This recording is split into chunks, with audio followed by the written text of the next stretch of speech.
Siang itu, matahari Baghdad seolah membakar batu-batu marmer di pelataran Masjid Agung. Ratusan orang berkumpul di area terbuka tersebut, berteduh di bawah bayangan pilar-pilar besar. Di tengah pelataran, berdiri sebuah panggung kayu kecil tempat Sheikh Al-Kibru berdiri dengan angkuh. Jubahnya yang mahal berkilat tertimpa cahaya, dan suaranya menggelegar memenuhi setiap sudut halaman. "Dengarlah wahai umat," teriak Sheikh Al-Kibru sambil mengacungkan telunjuknya ke langit. "Surga itu eksklusif. Jangan kalian tertipu oleh wajah-wajah ramah orang kafir.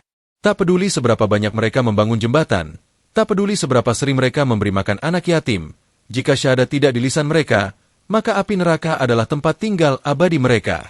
Kebaikan mereka hanyalah fata morgana di tengah padang pasir, tampak ada, namun tak bisa memuaskan dahaga di hadapan Tuhan." Di pinggir kerumunan, Abu Nawas berdiri bersandar pada pilar pelataran.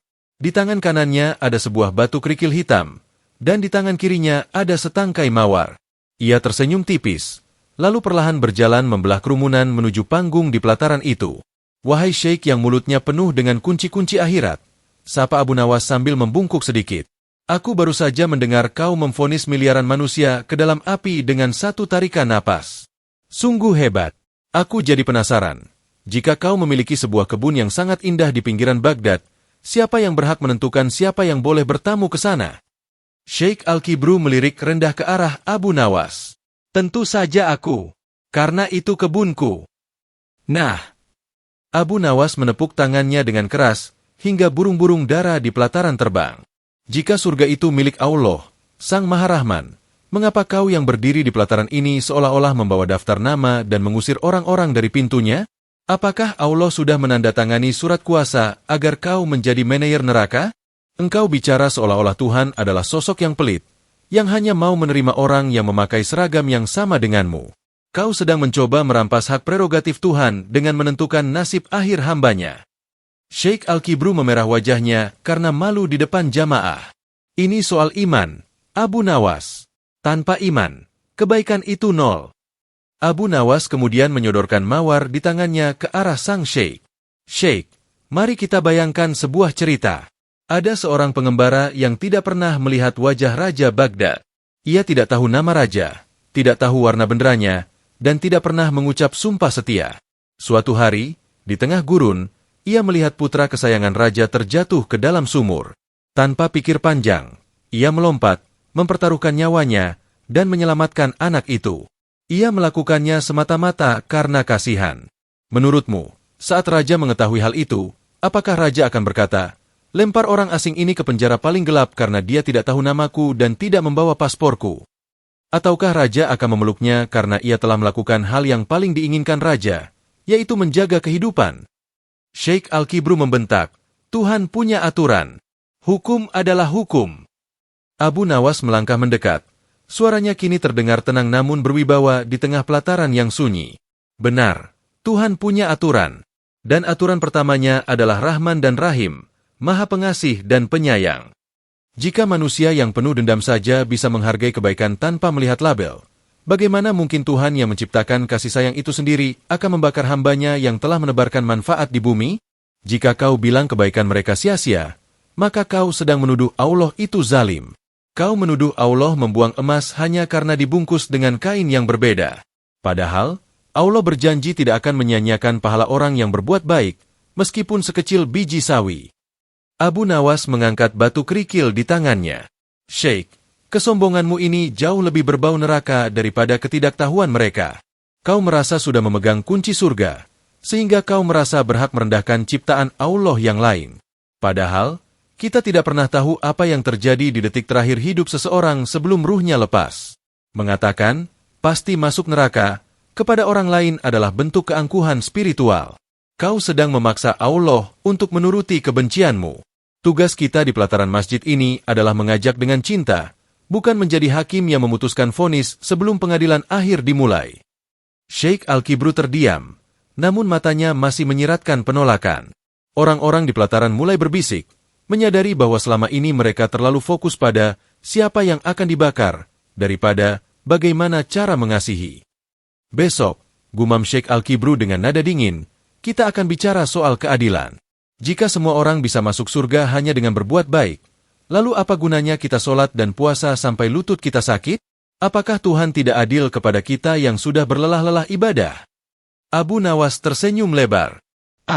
Soal upah dan hadiah. Baiklah Sheikh, besok kita bahas itu. Matahari di pelataran Masjid Agung Baghdad semakin terik, seolah mewakili tensi perdebatan yang kian memuncak. Sheikh Al-Kibru berdiri di atas panggung kayunya dengan wajah yang mengeras. Di hadapannya, jamaah yang tadinya ragu kini mulai terprovokasi oleh logika, keadilan yang ia tawarkan. Abu Nawas, teriak Sheikh Al-Kibru. Jika Tuhan membiarkan orang yang tidak bersujud kepadanya masuk ke dalam surga hanya karena mereka baik secara kemanusiaan, maka di mana letak keadilan bagi kami? Kami menahan lapar saat Ramadan. Kami bangun di tengah malam yang dingin untuk ruku, dan kami menjaga diri dari segala yang haram. Jika upah kami sama dengan mereka yang tidak beriman, bukankah Tuhan sedang berbuat zalim kepada para pengikutnya yang setia? Keadilan berarti memberikan hak kepada yang berhak, lanjut sang Sheikh dengan suara menggelegar. Islam adalah perjanjian. Kami melakukan tugas, Tuhan memberikan imbalan. Jika orang luar yang tidak ikut dalam perjanjian ini mendapatkan imbalan yang sama, maka hancurlah nilai ibadah kita. Kau ingin menghapus perbedaan antara si taat dan si kafir. Abu Nawas, itu adalah penghinaan terhadap syariat. Abu Nawas melangkah ke tengah pelataran sambil membawa sebuah kantung uang yang berdenting dan segelas air jernih. Ia meminta perhatian dari semua jamaah yang hadir. Tuan Sheikh yang sangat berhitung, ujar Abu Nawas sambil menggoyang-goyangkan kantung uangnya. Mari kita bicara tentang keadilan yang kau agungkan itu melalui sebuah cerita. Bayangkan ada seorang majikan yang sangat kaya raya. Ia mempekerjakan seorang buruh untuk mencangkul kebunnya dari pagi hingga petang. Janjinya jelas, 10 keping perak sebagai upah. Si buruh bekerja keras. Namun di dalam hatinya ia terus menggerutu dan hanya fokus pada kapan matahari terbenam agar ia bisa menagih uangnya. Di saat yang sama, ada seorang pengelana asing yang lewat di depan rumah sang majikan. Ia melihat anak kecil sang majikan sedang menangis kehausan di bawah pohon. Tanpa diminta, tanpa tahu siapa pemilik rumah itu, dan tanpa mengharap upah sepeser pun, sang pengelana ini memberikan air terakhir miliknya kepada anak itu hingga si anak tertawa kembali. Tuan Sheikh, saat malam tiba, sang majikan memberikan 10 keping perak kepada buruhnya sesuai kontrak. Tapi, karena hatinya tersentuh, sang majikan juga memanggil si pengelana asing itu dan mengajaknya makan di meja pribadinya serta memberinya hadiah emas yang jauh lebih besar dari upah si buruh. Apakah si buruh berhak berteriak, "Majikan, kau tidak adil. Mengapa orang yang tidak bekerja sepertiku mendapatkan hadiah lebih besar?" Abu Nawas menatap tajam ke arah Sheikh Al-Kibru. "Sheikh, kau sedang memposisikan dirimu sebagai buruh upahan. Kau sholat karena mengincar surga. Kau puasa karena takut neraka. Kau menganggap ibadahmu adalah transaksi dagang. Jika Tuhan memberikanmu surga, itu hanyalah pembayaran atas utangnya padamu sesuai janjinya. Tapi orang-orang baik di luar sana, yang menebarkan kasih sayang meski mereka belum mengenal nama Tuhanmu, mereka adalah pecinta. Mereka melakukan kebaikan bukan karena transaksi, tapi karena fitrah suci yang Tuhan titipkan di hati mereka. Mengapa kau begitu dengki jika Tuhan, Sang Pemilik surga, ingin memberikan hadiah kepada siapapun yang ia kehendaki? Apakah kemurahan Tuhan harus dibatasi oleh timbangan upahmu yang sempit?" Abu Nawas membuang kerikil di tangannya ke lantai pelataran. "Ketahuilah Sheikh, tidak ada satupun manusia yang bisa membeli surga dengan sujudnya. Jika seluruh umurmu kau gunakan untuk bersujud, itu pun belum cukup untuk membayar nikmat satu matamu saja. Kita masuk surga bukan karena kita hebat dalam ibadah, tapi karena rahmat, kasih sayang, Allah. Jika Tuhan ingin merahmati hambanya yang telah menolong sesama makhluk, meskipun ia belum bersyahadat, itu adalah hak mutlak Tuhan. Mengatakan, pasti neraka, berarti kau sedang menuduh Tuhan tidak mampu melihat kebaikan di balik baju yang berbeda. Kau sedang menyembah egomu sendiri, bukan menyembah Tuhan yang maha luas kasih sayangnya." Sheikh Al-Kibru terdiam, lidahnya keluh. Para jamaah di pelataran mulai merenung. Apakah selama ini mereka sholat sebagai seorang pecinta yang rindu pada Tuhan, atau sebagai pedagang yang sedang menghitung untung rugi pahala? "Jadi kau bilang, ibadah kami tidak ada bedanya dengan kebaikan mereka?" tanya Syadid dengan suara bergetar. "Sangat berbeda," jawab Abu Nawas lembut. "Ibadahmu adalah sarana untuk mengenal Sang Kekasih. Tapi jika ibadahmu justru membuatmu merasa lebih mulia dan berhak menghakimi orang lain masuk neraka, maka ibadahmu itu telah menjadi racun, bukan obat. Sheikh Al-Kibru mencoba menarik napas panjang, mencari celah terakhir. Tapi tetap saja, kebenaran itu satu. Islam adalah satu-satunya jalan. Jika semua jalan dianggap benar, maka agama ini tidak ada gunanya lagi. Pagi itu, pelataran Masjid Agung tidak hanya dipenuhi oleh orang-orang yang ingin beribadah, tapi juga oleh mereka yang penasaran dengan kelanjutan perang lidah ini. Sheikh Al-Kibru berdiri tegak, tangannya memegang sebuah peta tua yang digambar di atas kulit perkamen. "Abu Nawas," teriak Sheikh Al-Kibru, "kau bicara soal kasih sayang seolah-olah semua jalan itu sama. Jika seorang pengelana ingin ke Mekah tapi dia berjalan ke arah utara menuju Bizantium, apakah dia akan sampai? Tidak. Kebenaran itu tunggal. Jalannya hanya satu, yaitu Islam. Menyamakan orang yang beriman dengan yang tidak, sama saja dengan menghapus batas antara siang dan malam. Jika kau berkata semua orang punya peluang ke surga, kau sedang menghancurkan pondasi agama ini. Agama ini bukan soal perasaan, ini soal hukum," lanjut sang Sheikh. "Tuhan telah menurunkan petunjuk yang jelas. Siapa yang mengikuti petunjuk ini, selamat. Siapa yang menolaknya, celaka. Sederhana. Kau ingin membuat Tuhan tampak ragu-ragu dengan membiarkan orang yang salah masuk ke tempat yang benar? Itu mustahil." Abu Nawas berjalan ke tengah lingkaran. Ia tidak membawa peta, melainkan membawa 5 buah kain penutup mata. Ia meminta 5 orang pemuda untuk maju dan menutup mata mereka. "Sheikh, mari kita lupakan sejenak peta kulitmu itu. Bayangkan 5 orang buta ini dibawa ke hadapan seekor gajah yang besar," ujar Abu Nawas sambil menuntun mereka mendekati seekor gajah pengangkut barang yang kebetulan sedang beristirahat di pinggir pelataran. Orang pertama memegang telinga gajah dan berkata, "Gajah itu seperti sebuah kipas yang besar dan lebar." Orang kedua memegang kakinya dan berteriak, "Bukan. Gajah itu seperti sebuah pilar bangunan yang kokoh." Orang ketiga memegang belalainya dan membantah, "Kalian salah semua. Gajah itu seperti ular raksasa yang bergerak." Orang keempat memegang ekornya dan berujar, "Gajah itu hanyalah seuntai tali yang berjumbai." Dan orang kelima memegang badannya lalu tertawa, "Kalian bodoh. Gajah itu adalah sebuah tembok yang sangat lebar." Abu Nawas membuka penutup mata mereka dan menoleh ke arah Sheikh Al-Kibru. "Tuan Sheikh, apakah salah satu dari mereka berbohong?" "Tidak. Mereka semua mengatakan kebenaran berdasarkan apa yang mereka rasakan. Namun, mereka semua salah karena menganggap bagian kecil yang mereka pegang adalah seluruh wujud gajah itu." Abu Nawas mendekat ke panggung Sheikh Al-Kibru. Suaranya kini merendah namun bergetar hebat. "Sheikh, Tuhan itu maha luas, melampaui segala definisi yang bisa kau tulis di buku-bukumu. Agama Islam yang kita peluk adalah lampu yang paling terang untuk melihat gajah, kebenaran itu. Kita beruntung memiliki lampu ini sehingga kita bisa melihat bentuk gajah itu dengan lebih utuh dibanding mereka yang meraba dalam gelap. Tapi, hanya karena orang lain meraba dalam gelap dan hanya bisa memegang ekor atau kakinya, apakah kau berhak berkata bahwa mereka tidak sedang memegang gajah yang sama? Mereka mencintai keadilan, mereka mencintai kejujuran, mereka menolong sesama. Bukankah itu semua adalah bagian dari tubuh Tuhan yang sedang mereka raba?" Abu Nawas mengambil segenggam mawar yang sudah agak layu. Jika seorang buta di ujung dunia sana mencintai aroma bunga ini tanpa pernah tahu bahwa namanya adalah mawar dalam bahasa Arab, apakah aromanya menjadi hilang baginya? Tentu tidak. Begitu juga dengan orang-orang baik di luar sana. Mereka mungkin belum mengenal nama Allah melalui lisanmu, tapi mereka telah mengenal sifat-sifat Allah melalui tindakan mereka.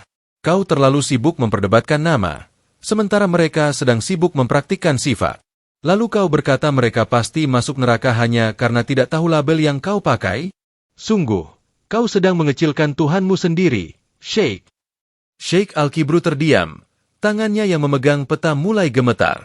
"Jadi kau bilang iman kita tidak istimewa?" tanya Syadid dengan suara parau. "Sangat istimewa," balas Abu Nawas. "Iman kita adalah tanggung jawab besar. Kita diberikan lampu agar kita bisa menuntun orang lain dengan kasih sayang, bukan untuk membutakan mata orang lain dengan cahaya lampu itu atau memukulkannya ke kepala mereka.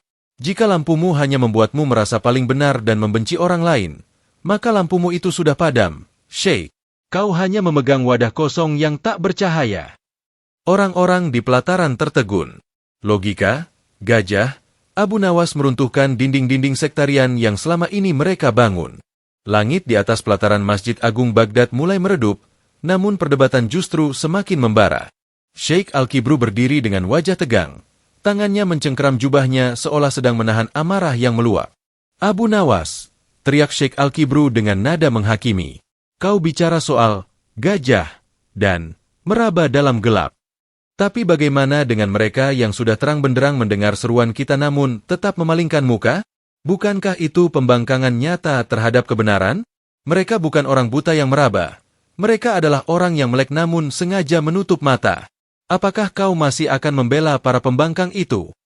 Kebenaran telah disampaikan melalui lisan para ulama seperti kami," seru sang Syekh ke arah kerumunan. "Siapapun yang sudah mendengar tentang Islam lalu tidak bersyahadat, maka ia telah menantang Tuhan secara terbuka. Tidak ada alasan lagi bagi mereka. Surga tertutup rapat, dan neraka adalah balasan bagi kesombongan mereka menolak agama yang sempurna ini." Abu Nawas muncul dari balik pilar pelataran sambil membawa sebuah mangkuk emas yang indah berisi madu murni, namun ia sengaja melumurinya dengan lumpur hitam di bagian pinggirnya. "Syekh yang suaranya paling lantang," ujar Abu Nawas sambil menyodorkan mangkuk itu. "Ini adalah madu terbaik dari pegunungan. Sangat manis, sangat menyembuhkan, dan sangat murni. Aku ingin memberikannya padamu secara cuma-cuma. Maukah kau meminumnya?" Sheikh Al-Kibru melihat mangkuk yang kotor itu dengan jijik. "Singkirkan benda itu, Abu Nawas. Mangkuknya penuh lumpur dan menjijikkan. Meskipun isinya madu, aku tidak sudi menyentuhnya." Abu Nawas tersenyum lebar, senyum yang membuat sang Sheikh merasa terjebak. "Nah, itulah jawabanmu, Sheikh. Kau menolak madu ini bukan karena kau benci madunya, tapi karena kau jijik melihat wadahnya yang kotor. Begitulah banyak orang di luar sana melihat agama yang kau dakwahkan. Islam itu manis seperti madu, penuh kasih sayang, dan menyejukkan. Tapi ketika kau menyajikannya dengan wadah kesombongan, dengan lumpur kebencian, dan dengan wajah yang sangar yang selalu mengancam dengan neraka, orang-orang tidak melihat madunya lagi. Mereka hanya melihat lumpur MU." Abu Nawas melangkah di tengah-tengah jamaah. Suaranya kini terdengar pilu. "Syekh, jangan kau salahkan mereka jika mereka berpaling. Bisa jadi, mereka bukan menolak Tuhan, tapi mereka menolak perilakumu yang kau klaim sebagai wakil Tuhan.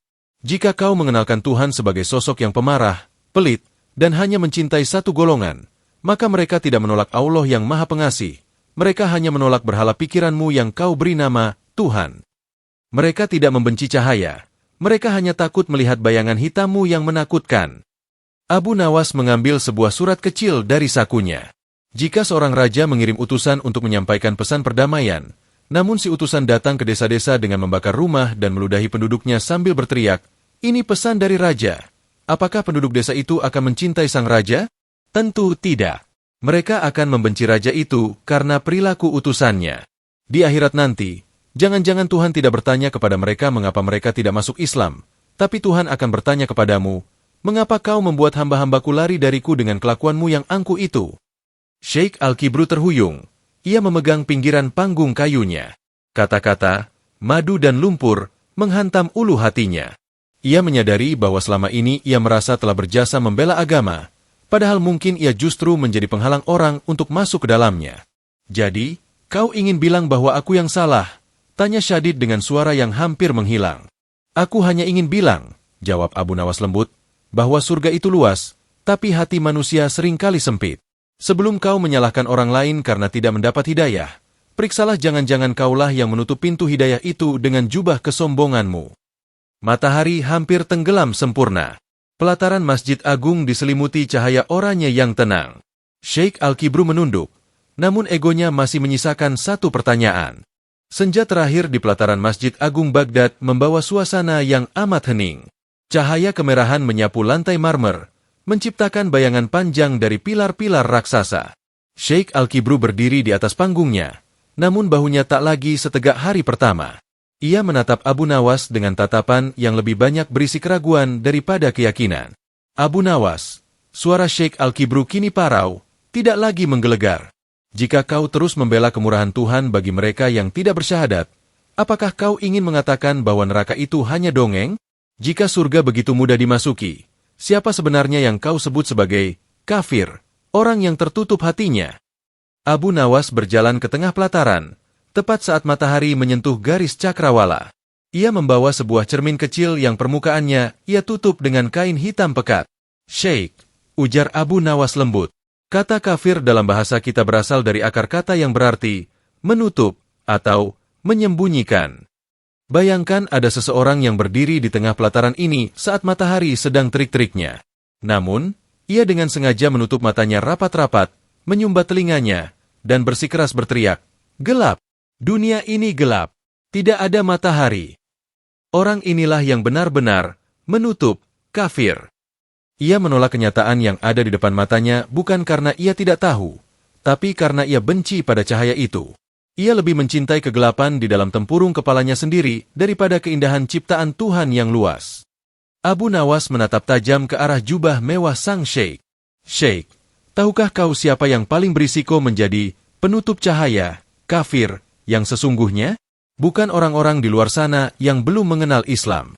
Mereka mungkin sedang mencari jalan di tengah hutan yang gelap. Justru orang yang paling berbahaya adalah orang yang sudah memegang lampu, agama, tapi ia menggunakan lampu itu untuk membakar rumah orang lain. Ia menutup sifat kasih sayang Tuhan dengan jubah kebenciannya. Ia mengaku membela Tuhan, padahal ia sedang menyembah egonya sendiri. Saat kau berkata, si fulan pasti masuk neraka, kau sedang menutup pintu rahmat Allah yang seluas langit dan bumi. Di titik itu, kaulah yang sedang bertindak seperti orang kafir, karena kau menutupi kebenaran tentang kemurahan Tuhan dengan kesempitan hatimu. Pelataran menjadi sunyi senyap. Hanya suara angin sore yang berdesir. Syekh Al-Kibru tertegun. Ia melihat ke arah kerumunan rakyat Baghdad, para kuli, pedagang, dan orang-orang kecil yang selama ini ia pandang remeh. Ia menyadari bahwa selama ini ia telah membangun neraka di dalam pikirannya sendiri dan mencoba menyeret semua orang ke sana. Tiba-tiba, Syekh Al-Kibru turun dari panggung kayunya. Ia melepaskan sorban besarnya yang megah dan jubah sutranya, menyisakan pakaian putih sederhana. Di hadapan Abu Nawas dan seluruh rakyat yang berkumpul, ia menundukkan kepalanya dalam-dalam. Ya Allah, ampuni hambamu yang buta ini. Isaknya pecah. Ia berbalik menghadap rakyat Baghdad dengan mata yang basah. Wahai saudaraku, wahai penduduk Baghdad, aku datang ke sini dengan kesombongan seorang yang merasa memegang kunci surga. Aku telah lancang menghakimi hamba-hamba Allah yang tidak aku ketahui isi hatinya. Aku telah mempersempit jalan menuju Tuhan yang maha luas. Abu Nawas, maafkan kesombonganku. Rakyat Baghdad, maafkan lidahku yang tajam dan hatiku yang kaku. Ternyata selama ini akulah yang sedang meraba-raba dalam kegelapan, sementara kalian semua adalah saksi dari kasih sayang Tuhan yang nyata. Abu Nawas segera merangkul pundak sang syekh. Ia tidak tertawa jumawa, melainkan tersenyum dengan ketulusan seorang sahabat. Syekh, kata Abu Nawas pelan, surga itu terlalu luas jika hanya dihuni oleh orang-orang yang merasa benar. Ia diciptakan untuk orang-orang yang sadar bahwa mereka butuh ampunan. Hari ini, kau telah menemukan kunci surga yang sesungguhnya, kerendahan hati. Malam pun jatuh di Baghdad, namun hati orang-orang di pelataran itu terasa lebih terang dari sebelumnya. Mereka pulang bukan dengan ketakutan akan api, melainkan dengan harapan akan cinta sang pencipta. Kabar mengenai beralihnya Syekh Al-Kibru menjadi pribadi yang rendah hati telah mengguncang seantero Baghdad. Namun, ketenangan itu tidak bertahan lama. Dari wilayah utara, datanglah Syekh Syadid Al-Mantik, seorang pemuda jenius yang merupakan murid paling cerdas dan paling keras kepala dari sekolah lama Syekh Al-Kibru. Ia datang bukan untuk berteriak soal neraka, melainkan untuk menggugat kesetaraan yang dibawa Abu Nawas. Baginya, jika pintu surga dibuka terlalu lebar, maka kehormatan para penganut agama yang taat akan terinjak-injak. Di pelataran masjid yang sama, Syekh Syadid berdiri dengan tumpukan kitab logika di depannya. Ia menatap Abu Nawas dengan pandangan dingin. Abu Nawas, guruku mungkin sudah luluh oleh puisimu, ujar Syadid dengan nada datar namun menusuk. Tapi mari kita bicara logika. Jika Tuhan memasukkan orang-orang yang tidak bersyahadat ke surga hanya karena mereka baik, maka di mana letak keistimewaan kita? Jika seorang budak yang hanya memberi minum anjing mendapatkan surga yang sama dengan seorang ulama yang menghabiskan 50 tahun meneliti hukum Tuhan, bukankah itu penghinaan terhadap ilmu? Surga harus memiliki kasta. Orang kafir yang baik, jika memang masuk, tidak boleh duduk di meja yang sama dengan kita. Keadilan berarti menempatkan sesuatu pada tempatnya, dan tempat mereka tetaplah di bawah kaki kita. Abu Nawas muncul sambil membawa sebuah mangkuk besar berisi kaldu yang harum dan beberapa potong roti kering. Ia duduk di lantai pelataran, mengundang orang-orang untuk mendekat. "Sheikh yang cerdas," kata Abu Nawas sambil mematahkan rotinya. "Mari kita bayangkan Sultan Harun al-Rashid mengadakan pesta paling akbar dalam sejarah Baghdad. Beliau mengundang semua orang. Ada seorang menteri yang datang dengan baju bertahtakan permata. Ia merasa paling berjasa karena telah mengatur administrasi kerajaan selama puluhan tahun. Ia duduk di kursi paling depan, membusungkan dada, dan terus melirik jam, merasa bahwa Sultan berutang pesta ini padanya. Di sudut ruangan, ada seorang pengemis yang masuk dengan gemetar. Sepanjang hidupnya, ia tidak tahu apa-apa tentang administrasi. Namun, ia sangat mencintai Sultan. Saat ia melihat Sultan lewat, ia menangis bahagia dan berkata, "Terima kasih, Tuanku, telah membiarkan hamba yang hina ini mencium aroma masakanmu." Abu Nawas menatap Syadid sambil menyodorkan sepotong roti. "Menurutmu, Sheikh, siapa di antara keduanya yang benar-benar menikmati pesta itu? Si menteri yang merasa dirinya adalah pemilik hak atas kursi utama, atau si pengemis yang hatinya dipenuhi syukur? Saat kau meributkan kasta di surga, kau sedang bertingkah seperti menteri yang sombong. Kau merasa Tuhan adalah pelayan yang harus memberikanmu kursi VIP karena jasa-jasamu. Padahal, kebahagiaan di surga bukan soal posisi duduk, tapi soal seberapa besar kapasitas hatimu untuk mencintai sang tuan rumah." Sheikh Syadid membantah, "Tetap saja, ilmu dan amal adalah pembeda. Allah berfirman tidak sama orang yang tahu dan yang tidak tahu." Abu Nawas mengambil sebuah gelas kecil dan sebuah ember besar. "Benar, Allah melihat perbedaan. Tapi bukan seperti caramu melihat kasta. Bayangkan rahmat Tuhan adalah sebuah samudra."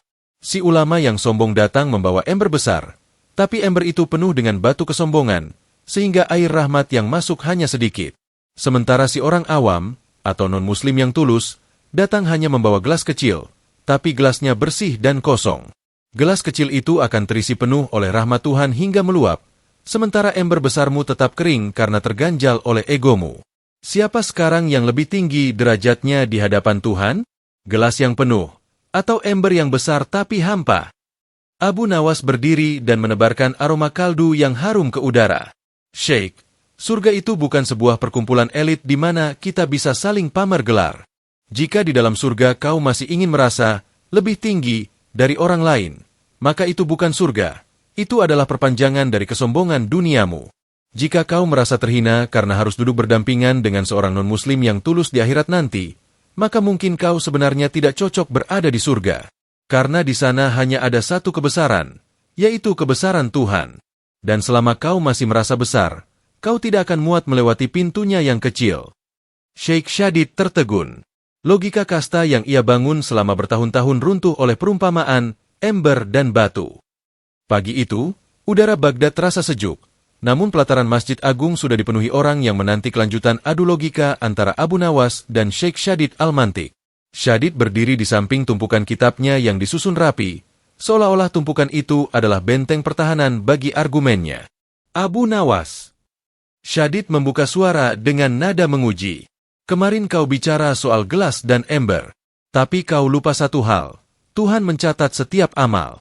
Jika aku memiliki gunung amal dari solat, zakat, dan ilmu, sedangkan si orang baik yang kau bela itu hanya punya beberapa butir amal kemanusiaan, secara matematika Tuhan yang maha adil pasti lebih mencintaiku. Tidak mungkin gunung kalah oleh butiran debu." Syadid menunjuk kitab-kitabnya. "Amal adalah investasi. Semakin banyak investasi, semakin besar keuntungan di akhirat. Mengatakan bahwa orang yang tidak beriman namun berbuat baik bisa menyamai kami adalah penghinaan terhadap kerja keras kami dalam beragama. Apakah kau ingin mengatakan bahwa semua lelahku ini bisa dikalahkan oleh satu kebaikan kecil dari orang luar?" Abu Nawas datang membawa sebuah sajadah yang sangat indah, bertahtakan benang emas. Namun di bawahnya ia menyembunyikan sebuah wadah kecil berisi bara api yang mulai mengeluarkan asap tipis. "Sheikh yang ahli berhitung," ujar Abu Nawas sambil membentangkan sajadahnya. "Mari kita bayangkan ada dua orang yang ingin menghangatkan diri di malam yang beku. Orang pertama adalah seorang saudagar kaya yang mengumpulkan tumpukan kayu bakar setinggi gunung. Ia bangga sekali. Ia berdiri di atas tumpukan itu dan berteriak kepada semua orang, lihatlah gunung kayuku. Aku adalah orang yang paling aman dari kedinginan. Namun, karena kesombongannya, ia tidak sadar ada percikan api kecil dari rasa bangganya yang mulai membakar tumpukan kayu itu dari bawah. Orang kedua adalah seorang musafir miskin yang hanya memiliki 2 potong kayu kecil. Ia merasa kerdil dan malu karena hanya punya sedikit. Dengan hati gemetar dan penuh harap, ia menyalakan api kecilnya sambil berdoa, "Ya Tuhan, hanya ini yang kupunya, tolong hangatkan jiwaku." Abu Nawas menunjuk asap yang keluar dari bawah sajadah indahnya. "Sheikh, gunung kayumu itu adalah amalmu. Tapi ujub, rasa bangga diri, adalah apinya. Semakin tinggi gunung amalmu, jika kau bangun di atas fondasi kesombongan, maka semakin besar api yang akan menghanguskannya. Saat malam pengadilan tiba, kau mungkin terkejut melihat gunung amalmu sudah menjadi abu yang terbang di tiup angin. Sementara si musafir kecil tadi, meskipun amalnya sedikit, ia menjaganya dengan air mata kerendahan hati. Di mata Tuhan, tetesan air mata penyesalan seorang pendosa lebih wangi daripada ribuan rakaat solat seorang yang merasa dirinya paling suci." Sheikh Syadid mencoba menyanggah, tapi amal tetaplah amal. Allah tidak akan menghapus kebaikan hambanya yang beriman. Abu Nawas menggeleng pelan. "Allah tidak menghapusnya, Sheikh. Kaulah yang membakarnya sendiri. Kau merasa berhak masuk surga karena usahamu. Itu adalah bentuk pengkhianatan paling halus kepada Tuhan. Kau seolah berkata bahwa surga adalah barang yang bisa kau beli, dan Tuhan adalah pedagang yang wajib melayanimu. Orang baik yang tidak kau anggap itu, mereka berbuat baik karena kasih sayang, bukan karena ingin membeli kursi di langit. Mereka tidak merasa punya gunung kayu, maka mereka tidak punya api kesombongan. Tuhan tidak butuh jumlah, Sheikh. Tuhan butuh ketulusan yang tidak dikotori oleh rasa merasa lebih baik dari orang lain." Abu Nawas mengambil segelas air dan menyiram bara api di bawah sajadahnya hingga padam. "Tahukah kau, Sheikh? Mungkin di suatu malam, orang yang kau sebut pasti neraka, itu menatap bintang dan berbisik dalam hati, 'Tuhan, aku tidak tahu siapa namamu, tapi aku mencintai keindahanmu melalui hamba-hambamu.' Bisikan itu, yang lahir dari ketulusan tanpa pamrih surga, bisa jadi lebih mengguncang arasi daripada teriakan aminmu yang penuh dengan harapan ingin dipuji manusia. Jangan jadikan sajadahmu sebagai panggung untuk merasa lebih tinggi dari orang lain, karena di bawah sajadah itu seringkali tersembunyi api yang siap melahap seluruh duniamu." Sheikh Syadid terdiam. Ia melihat ke arah kitab-kitabnya yang tadi ia banggakan. Kini tumpukan itu terasa seperti beban berat yang siap membakarnya jika ia tidak waspada. "Jadi, amalku bisa menjadi 0? Tanya Syadid dengan nada yang tak lagi angkuh. "Bisa jadi 0, atau bahkan menjadi beban," jawab Abu Nawas. "Bergantung pada apakah kau solat untuk Tuhan, atau solat untuk menunjukkan kepada Tuhan bahwa kau adalah orang hebat. Berhati-hatilah, Sheikh, jalan menuju surga itu sempit bagi mereka yang membawa ransel kesombongan yang terlalu besar." Pelataran menjadi hening. Syadid mulai merenungi setiap sujudnya selama ini. "Baik," bisik Syadid. "Tapi bagaimana dengan hukum? Jika semua orang bisa selamat dengan ketulusan, lalu untuk apa ada agama yang diturunkan dengan susah payah?"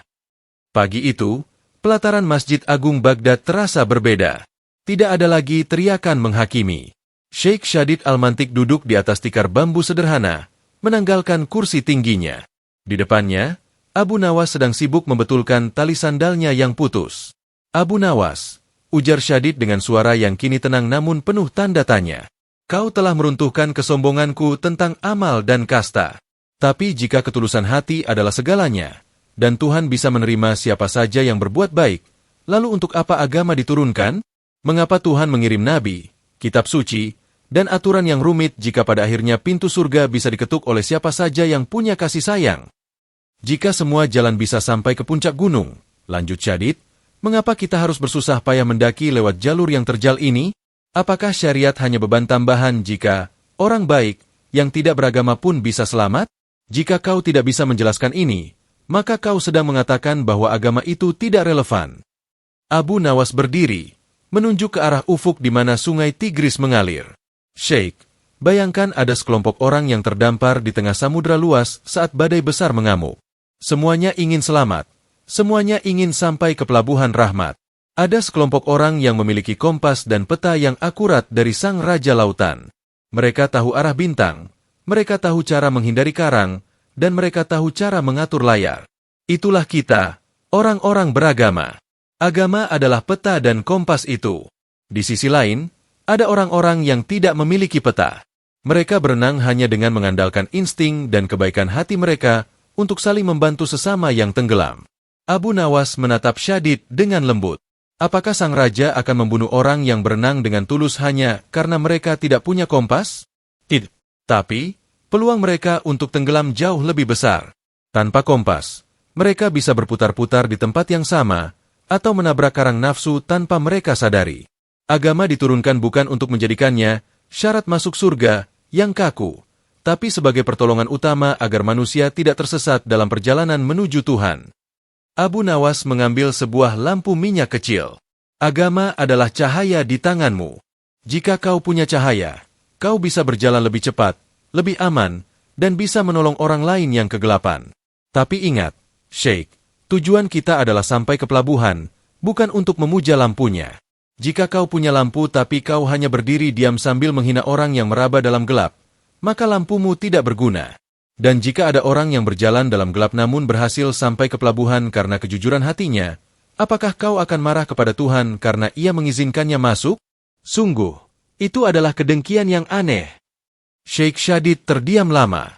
Ia melihat kitab-kitabnya, lalu melihat ke langit yang luas. Ia menyadari bahwa selama ini ia menjadikan agama sebagai pagar untuk memisahkan diri, bukan sebagai jembatan untuk menghubungkan hati. Tuhan, bisik Syadid sambil bersujud di atas debu pelataran. Aku baru sadar bahwa semakin banyak aku tahu tentangmu, seharusnya aku semakin mencintai ciptaanmu, bukan semakin membencinya. Abu Nawas membantu Syadid berdiri. Ia merangkul pundak ulama muda itu di hadapan seluruh penduduk Baghdad. Sheikh, surga itu bukan sebuah kota kecil yang hanya muat untuk kelompokmu. Surga itu adalah senyuman Tuhan. Dan Tuhan tersenyum kepada siapa saja yang menebarkan kedamaian di buminya. Tugas kita bukan menjadi penjaga pintu gerbangnya, tapi menjadi pembawa pesan bahwa pintu itu selalu terbuka bagi siapa saja yang datang dengan kerendahan hati. Hari itu, perdebatan berakhir. Tidak ada pemenang dan tidak ada yang kalah. Sheikh Syadid pulang dengan membagikan tumpukan kitabnya kepada mereka yang butuh ilmu, sementara Abu Nawas kembali ke pasarnya dengan tawa yang ringan. Di pelataran Masjid Agung Baghdad, orang-orang kini sholat dengan rasa cinta yang lebih dalam, menyadari bahwa di mata Tuhan, setiap detak jantung yang penuh kasih adalah sebuah ibadah.